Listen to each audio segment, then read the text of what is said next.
안녕하십니까. 충남지방경찰청 수사과 과학수사계에 근무하는 최규환 경사입니다. 저는 경찰청에서 이 프로파일링 업무를 담당을 하고 있는데요. 이번 시간을 통해서 여러분들께 프로파일링에 대해서 간략히 설명을 드리겠습니다.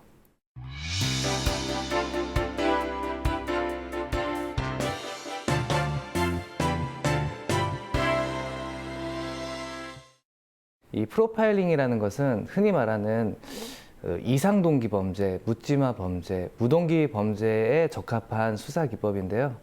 이 사건이 해결이 되지 않고 장기화되는 경우에 범인의 윤곽을 그려내서 수사팀에 지원을 해주는 그런 역할을 하는 하나의 수사 기법입니다. 이 프로파일링을 설명하기 위해서는 이 묻지마 범죄, 무동기 범죄가 무엇인지를 설명하는 게 필요합니다. 범죄 행동을 포함한 모든 인간 행동은 그 원인이 되는 동기가 존재합니다. 대부분이 금품이 필요해서 범죄를 저지르거나 혹은 성욕에 취해서 성범죄를 저지르거나 이런 행동들을 하게 되는데, 이런 상식적인 그런 범행 동기 없이 나타나는 범죄들이 최근에 많이 나타나고 있습니다. 통상 언론에서는 이런 범죄들을 무동기 범죄 혹은 묻지마 범죄로 표현합니다.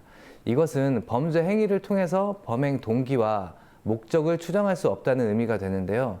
사실상 이런 피의자들을 검거하여 보면은 그들만의 독자적인 이유를 가지고 있습니다. 세상이 나를 배신을 했다. 이런 피의자 본인만의 고유한 동기에 의해서 이런 범행들이 저지르는데, 이런 것들이 상식에 의해서 설명이 안 됩니다. 그래서 이것은 무동기 범죄, 묻지마 범죄라는 표현보다는 수사 현장에서는 정상적인 범주를 벗어난 이상동기 범죄로 해석하는 것이 타당합니다. 그래서 이런 이상동기 범죄, 묻지마 범죄, 무동기 범죄에 대해서 대응하기 위한 우리 경찰의 하나의 수사의 기법으로 프로파일링을 도입하게 되었습니다. 프로파일링의 가장 기본적인 전제는 유사한 특성의 사람은 행동 방식 또한 유사하게 표출이 되고, 이것을 개인별 행동을 유형화해서 활용을 하는 겁니다. 우리가 사건이 발생을 해서 범죄 현장에 가게 되면은 범인이 누군지 알 수가 없습니다. 하지만 범죄 현장에서는 범인의 행동을 확인을 할 수가 있습니다. 살인사건이라고 가정을 해보면은 범인이 어떻게 침입을 했는지, 무엇으로 피해자를 공격을 했는지, 물색을 했는지, 어디를 도주를 했는지, 피해자를 어떤 형태로 공격을 했는지, 이런 범인들의 행동을 우리가 읽을 수가 있는데요.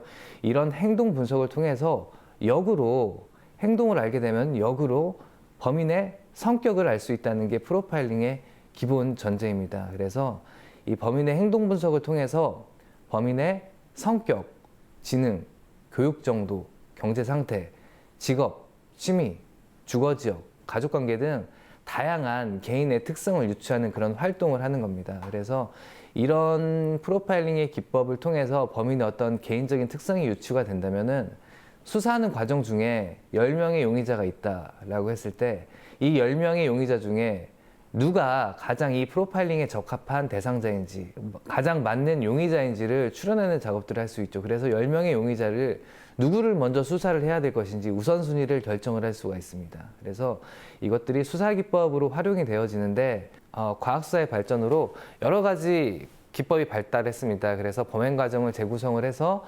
이것들이 행동 분석에 활용이 되고요. 범죄자의 향후 행동 예측, 범인이 무슨 행동을 할 것인지, 아까 말했듯이 용의자를 어떻게 압축할 것인지, 범인을 잡아왔을 때 이 범인이 맞는지 진범인지 아닌지를 판별하는 그런 기능들도 하게 되고요.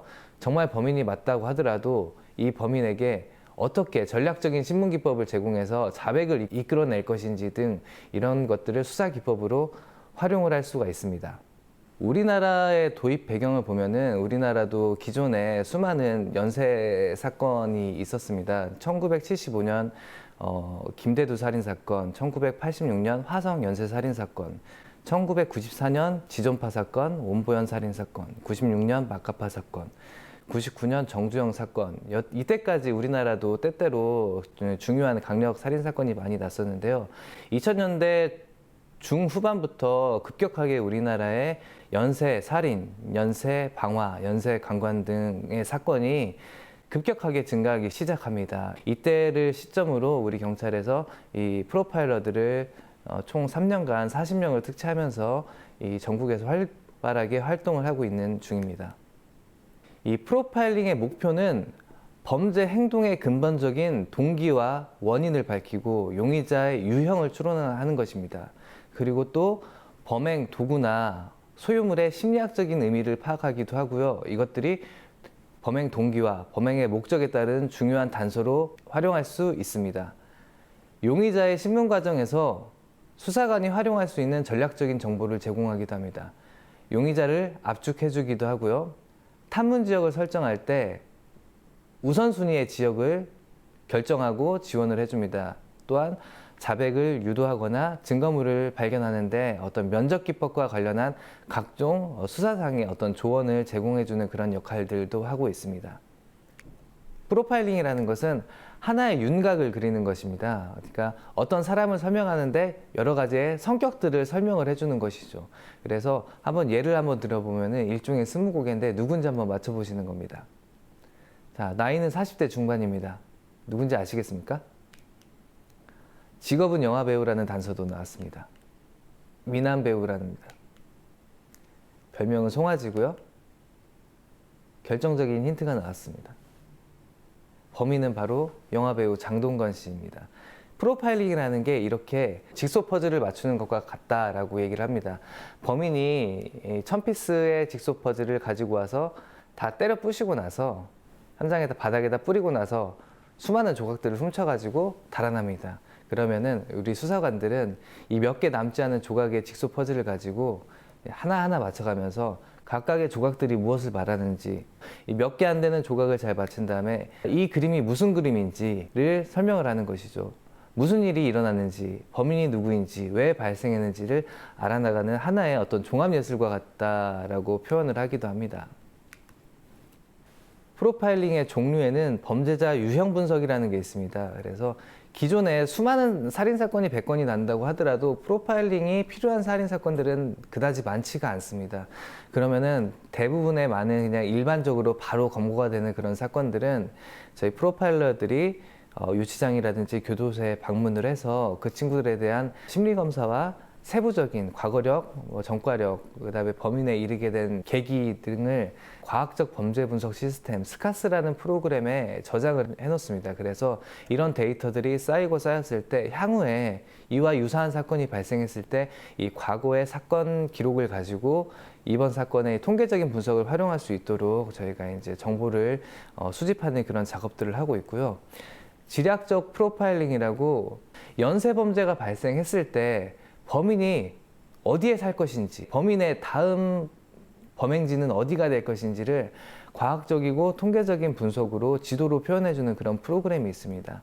그래서 각종 연쇄 사건, 대부분의 절도 범죄들은 이제 연쇄 범죄이긴 하지만은 연쇄 절도 범죄, 그다음에 연쇄 살인, 연쇄 강간 등 연쇄 방화 이런 사건에서도 이 지리학적 프로파일링이 상당히 유용하게 활용이 되고 있습니다. 연관성 프로파일링은 서울과 대전, 대전과 부산 이런 각 지역이 다른 도시에서 사건이 발생했을 때 이 서로 다른 지역에서 발생한 범죄가 동일한 범인에 의해서 발생한 범행인지 여부를 분석을 하는 게 연관성 프로파일링입니다. 대표적으로 이 세 가지 프로파일링을 주로 활용을 하고 있고요. 그 이외에도 이 사건의 성격에 따라서 각자 이제 굉장히 유동적으로 프로파일러들이 이 기법을 다양하게 분석을 해서 활용을 하고 실제 수사에 실무적인 도움을 많이 주고 있는 그런 상황입니다. 지금까지 간략하게나마 프로파일링에 대해서 여러분들께 소개를 시켜드렸습니다. 도움이 되셨길 바라겠고요. 경청해 주셔서 감사합니다.